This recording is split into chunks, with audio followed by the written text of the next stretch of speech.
The Giants traded for a former top prospect, Lewis Brinson, yesterday and immediately added him to the 40-man and called him up as a September call-up. So what is the plan for him? We'll also talk about what Giants are going to be back for 2023 guys who are reaching free agency at the end of the year. So all of that in today's mailbag edition of the show. You are Locked On Giants, your daily San Francisco Giants podcast. Part of the Locked On Podcast Network, your team every day.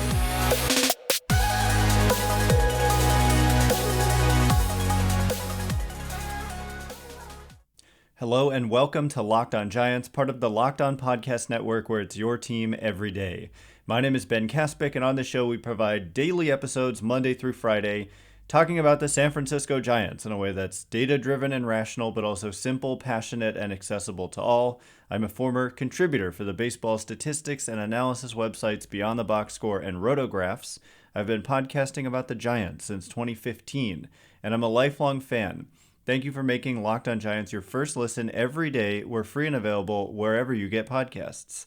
And coming up on today's show, as I said, mailbag time. We've got about 50 questions, so we're not going to get anywhere near through all of them, but I want to get through as many as possible. So jumping right in, B. Craw Enjoyer says, if Lewis Brinson has a nice September/spring training, do you see him on the 26-man roster next year? So the backstory here is that yesterday the Giants traded for Lewis Brinson. You might ask, how did they make a trade? I thought the trade deadline passed. It's because Brinson was a minor leaguer and he was never on the 40-man roster all season long for the Houston Astros in their organization. And he also wasn't on the major league injured list. So those guys can be dealt, and the Giants picked him up for cash. And the backstory on Brinson is that he's a former top 20 prospect in baseball and was the centerpiece of the Christian Yelich trade with the Brewers and the Marlins back in 2018. Another guy who was in that trade was Isan Diaz, who the Giants also picked up this season, and he was a September call-up candidate for them before he injured his oblique, which was really unfortunate timing, and there's a case to be made they should have brought up Isan Diaz sooner, and I get that, and a lot of people asked about that, and I think it's fair. But regardless, they pick up another piece of that Yelich trade here with the trade for Brinson, and the question is, if he has a good September and spring training, is he on the 26-man next year? And I don't see why they would pick him up if not for that very reason, because he's been added to the 40-man. He does not have minor league options, so they cannot just send him down this year or next year. He is under club control for a few more seasons if the Giants want. But if he doesn't perform well in September, he's a guy that they would probably just non-tender. And honestly, that's probably the most likely outcome here. There's a reason he was available to be traded for cash. And while he's a former top 20 prospect, he has 341 games played in the majors, 1,111 plate appearances, and he has a 54 weighted runs created plus, 100 is average. He hit 199 with a 248 on base and 323 slugging. Just horrible. And overall, negative 3.5 Fangraphs wins above replacement. So you're probably sitting there thinking, what? Why did the Giants pick this guy up? Well, he's got the prospect pedigree, and he's really done it in the minor leagues. And so, I don't know, he's intriguing. But I wouldn't just expect that, okay, he's fixed and everything's going to go well. But if it does, then yeah, there's no other reason that they picked him up other than hoping they can have him kind of get right and actually perform at the major league level, and that they would keep him because he's a guy who can be kept for multiple years. And honestly, this is the type of thing they should be doing with their September, given their position in the standings and they're being completely out of the race. Almost completely. But Brinson, I should just mention, he's a guy with a lot of raw power, a lot of speed, good defender, and can really throw. And so he's a toolsy guy. The Giants don't really have guys like this. And so I'm interested in watching him over the last month of the season. And hopefully he does perform well, and then he could be a future piece for them. He is, by the way, 28 years old, and he'll turn 29 in May. So the next question comes from Rex, who says, what Giants do we bring back? So the first place I want to start with this is that we heard yesterday Farhan Zaidi on KNBR said the following about Joc Pederson. We'd love to have him back next year. We've talked some to his representative. I've talked to Joc about it himself. He's from here. He's played well. He was an all-star for us. And so that's interesting because we've talked about how the Giants need to have like less platoons in their lineup because you can't platoon at every position. That would be 18 position players, and you're typically only carrying about 13 position players. And so you need some everyday guys.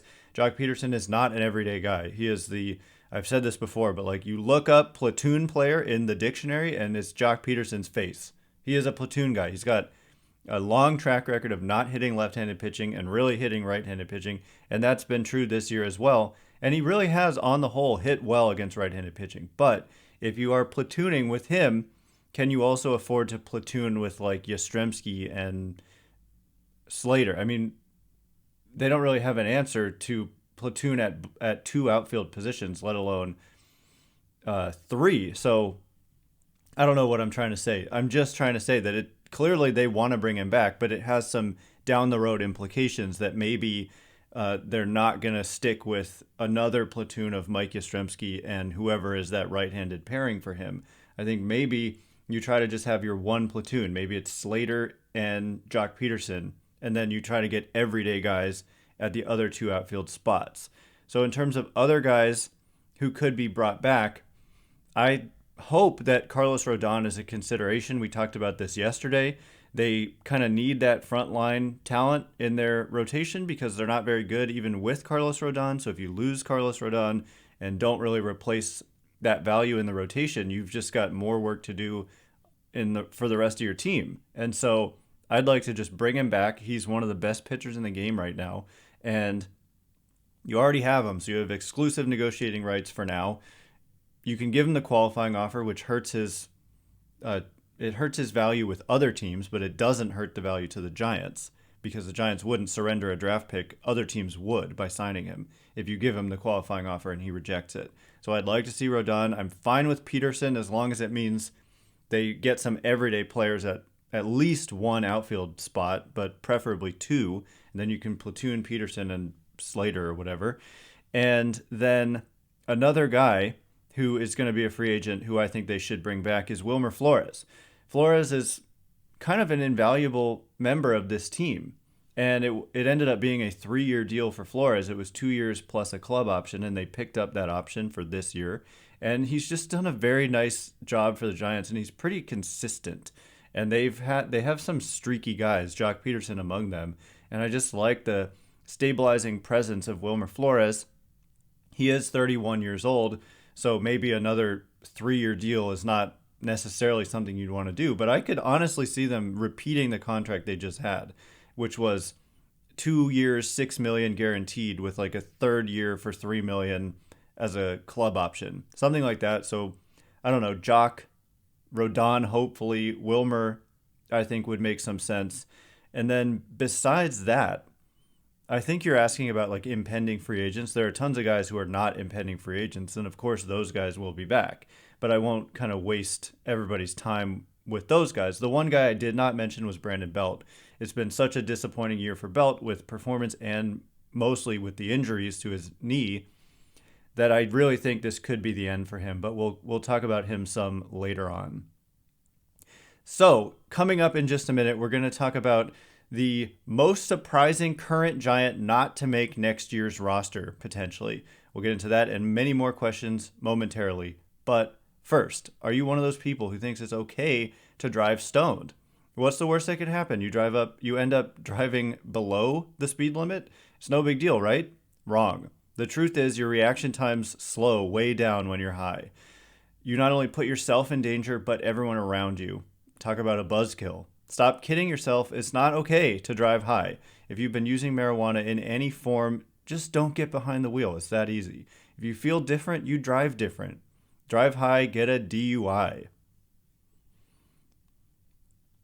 All right, as promised, we are going to continue running through the mailbag questions. Brian says, who could be the most surprising current Giant not to make the roster next season? So I'm tempted to give you something hot takey, and I will. I think that most surprising might be Mike Yastrzemski. Okay, so it's a little bit controversial. I'm not sure that I think that that's likely that he wouldn't be back. But at the end of the day, we're looking at a guy who just turned 32 years old.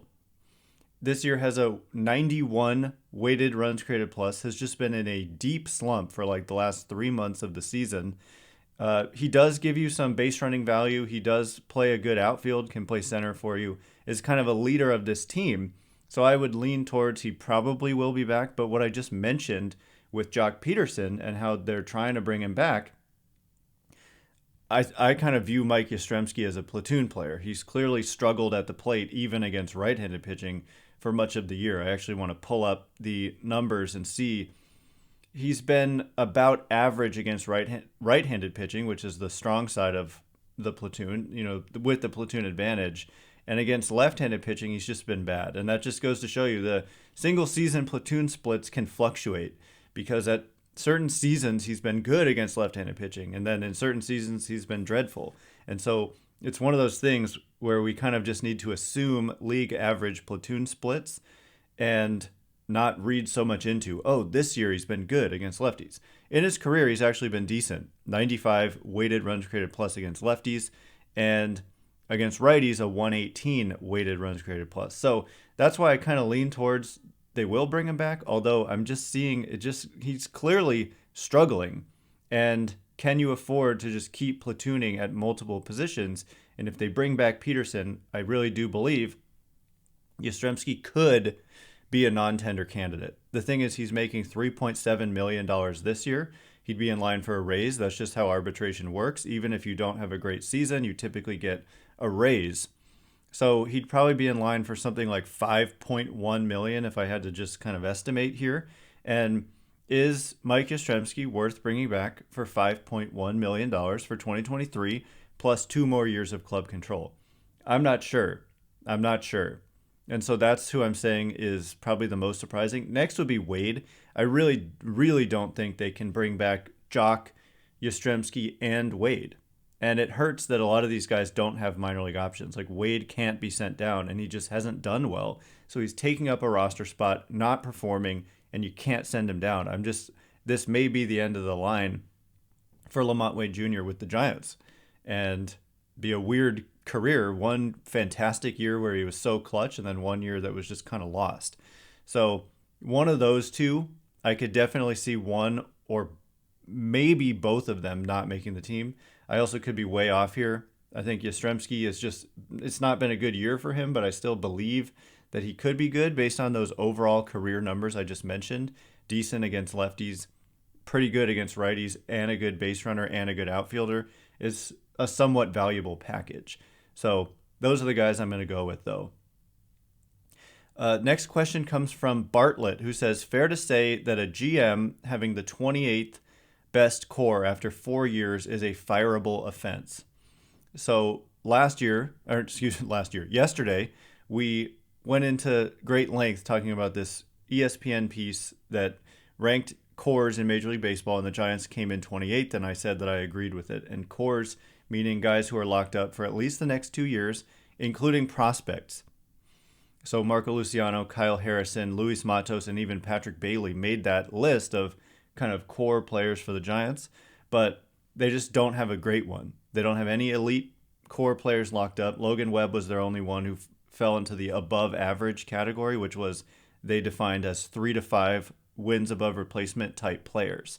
And then they had a bunch of solid guys, which is 2 to 3 wins above replacement type players, but only 1 above average and 0 elite put them at 28th overall in the sport. So the reason I'm going to say no, it's not a fireable offense, is because of last year. I'm sorry. A lot of people just don't like to mention last year, but you can't dwell on this year and not on last year. You kind of have to take them both under consideration. So clearly there's something to the talent of Farhan Zaidi. I do think that a big issue is that the prospects haven't started to arrive yet. I feel like I'm saying that weird, but the prospects haven't started showing up yet.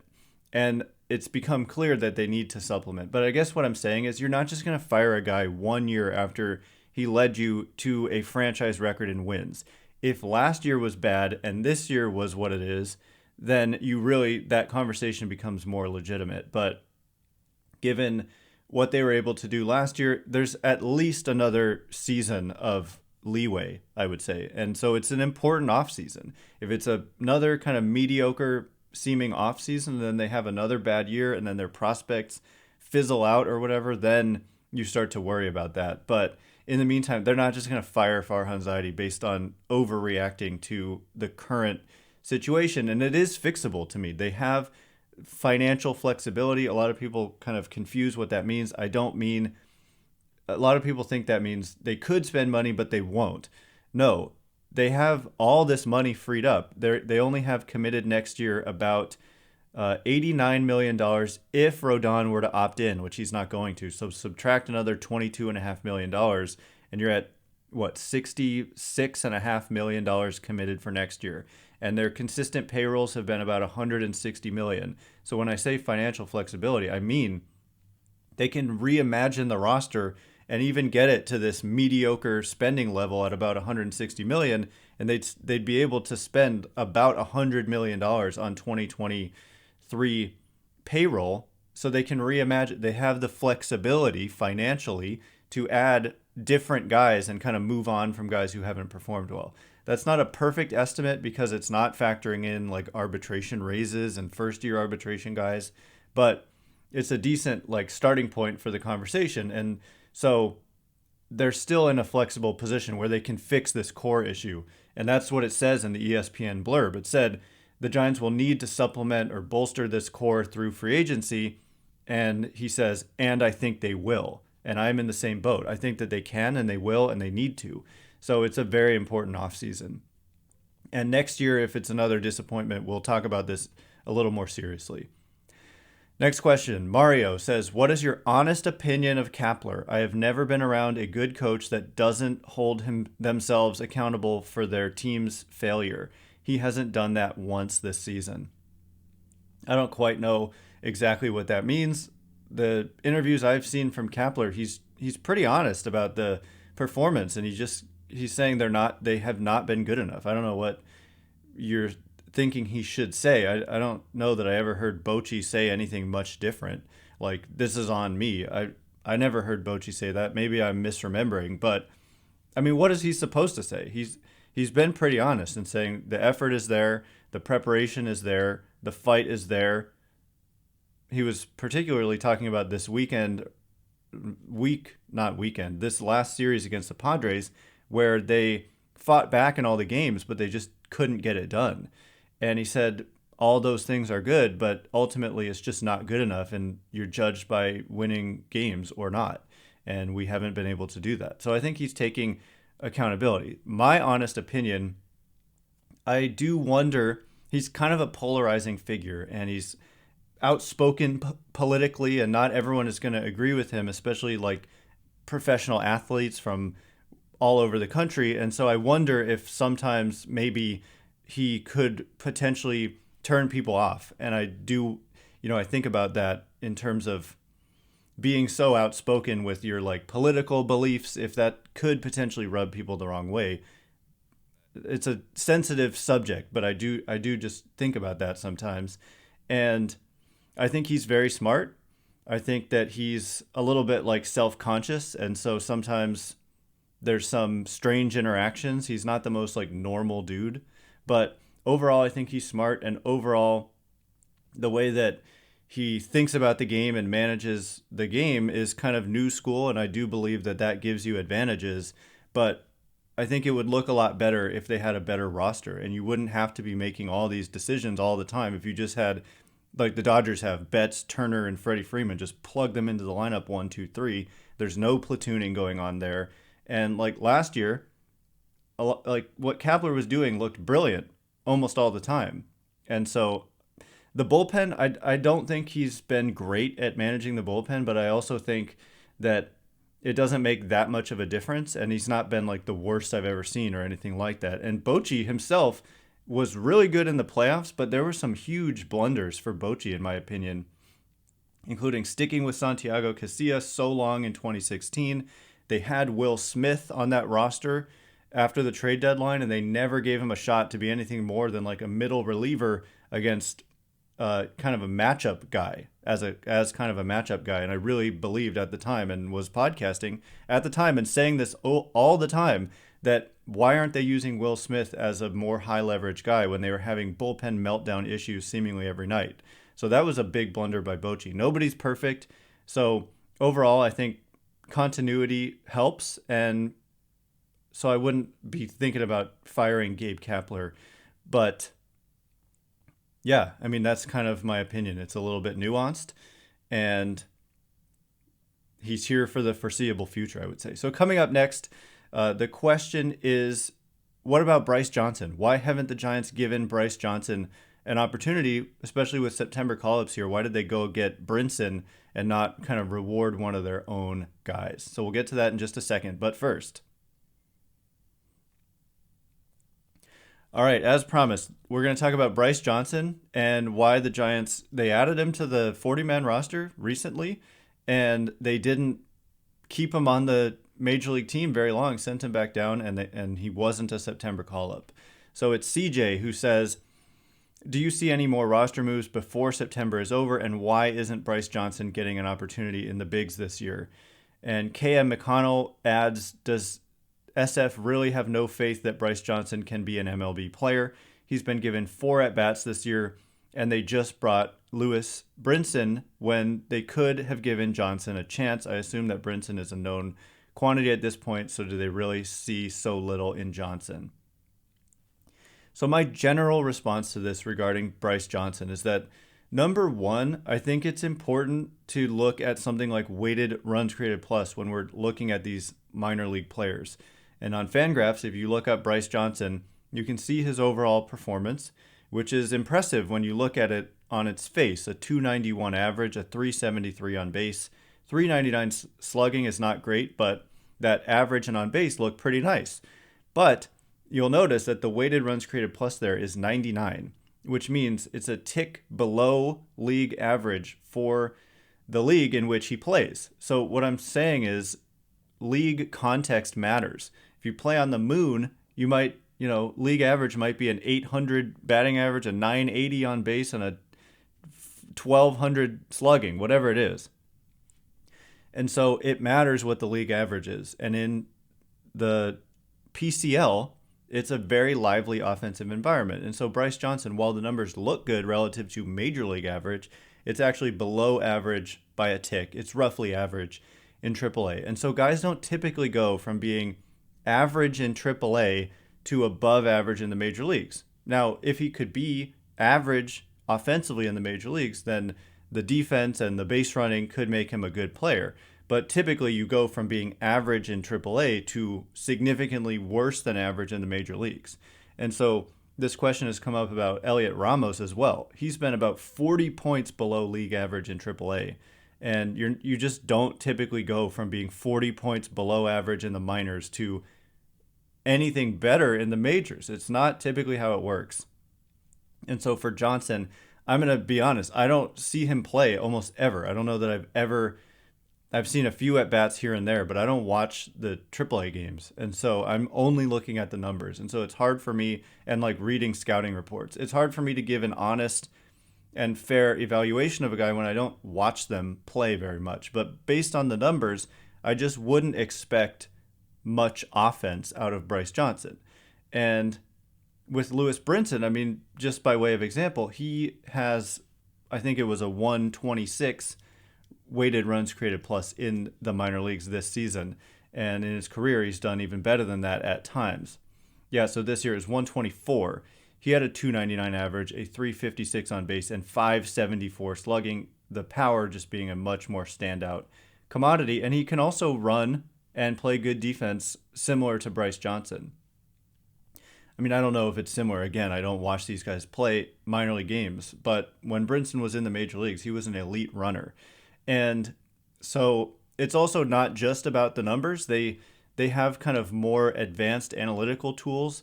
They use the StatCast data as well to kind of evaluate performance and predict how it will translate to the major leagues. And so I trust that they just probably don't feel like Bryce Johnson is going to hit enough to warrant just giving him this extended look. That said, I do think he'll get his chances throughout the month of September. We may see some guys go on the IL.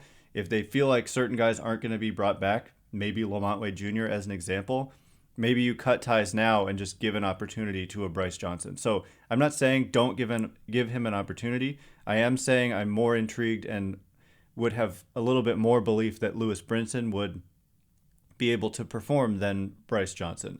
So it feels unfair to like declare that he's not going to be successful when I don't even see him play. But just based on the numbers, he's never really put up above average offensive numbers. He's consistently around league average for the leagues that he's been in. And so it's tough to do that, to go from that to anything even close to it at the major league level. And the projections are for him to be about 25 points below league average offensively. But hey, and if their projection system thinks that as well, then that would be why they wouldn't call him up and give him that full look. Anyway, that is all the time we have for today. Thanks again for making Locked On Giants your first listen every day. Now for your second listen, go check out the Ultimate Pro Football Preview 2022, an 8-episode extravaganza to get you ready for the NFL season. The local team experts of the Locked On Podcast Network, plus a betting angle from Lee Sterling of Locked On Bets, all combined into one ultimate NFL preview. Search for Ultimate Pro Football Preview 2022 on your Odyssey app, YouTube, or wherever you get your podcasts. Once again, my name is Ben Kaspick. Check me out on Twitter at Ben Kaspick, Kaspick. If you like this show, please consider rating it or leaving a review. It helps me out a lot, so thanks in advance. And thank you to everyone who's done so already. Have a great weekend. I can't wait to be with you again on Monday, hopefully talking about Lewis Brinson going off in his first few games with the Giants. So thanks again for listening. You are now Locked On Giants.